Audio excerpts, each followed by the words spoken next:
السلام علیکم ورحمۃ اللہ وبرکاتہ. امید ده چې ټول به روغ جوړ او خوشحاله او د صحت په جامه به الله خوشحاله لره. چې څوک بیماران دي هغې ته الله شفا ورکړي. یو عجیبه غوندې حکایت درته بیانوم، دا را سره واورئ تر اخره پورې، انشاءالله ستاسو به ډېر خوښ شي.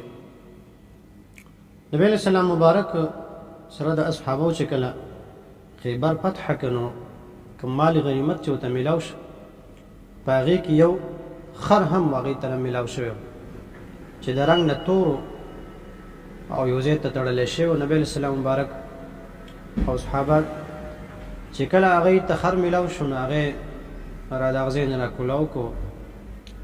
نبی علیه السلام مبارک د هغه خر سره خبرې وکړې. پیغمبر علیه السلام معجزه وه، هغه سره بلا ځناورو د هغو خبرې کړي. نو هغه خر نه تپوس وکړه چې ستا څه نوم دی؟ نو هغه ورته وایي یزید بن شهاب.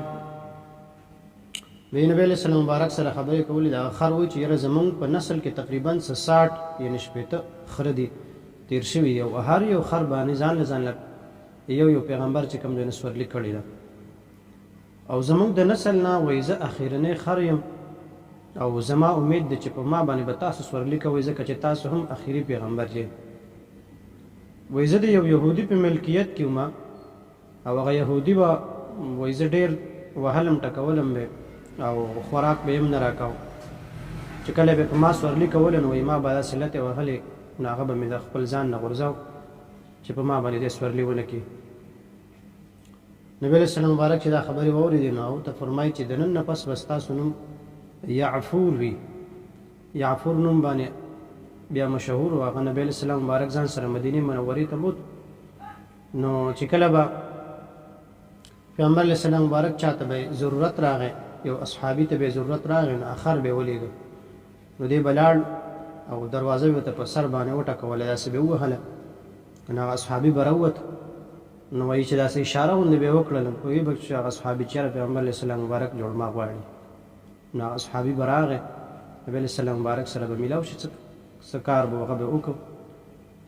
نو څه وخته پورې نبی علیه السلام مبارک سره و، پیغمبر علیه السلام بالکل په هغه خر باندې سورلي کولی. بیا چې کله وفات شو پیغمبر علیه السلام مبارک، نو هغه خر وایي د پیغمبر علیه السلام مبارک په فراقت کې هغه داسې کار وکړو چې برداشت نه کړی شو. نو د یو اصحابي دی ابو حیثم بن تیحان په نوم باندې چې د هغه یو کوی و، نو ولاړ وي هغې ته یې ځان ور وغورځاو او هغې کې مړ شو. نو د هغه قبر وګرځېد، د هغې نه وروستو هغه بیا د هغه قبر شو، هغې ته یې ځان وغورځاو. دا د پیغمبر علیه السلام مبارک په فراقت کې.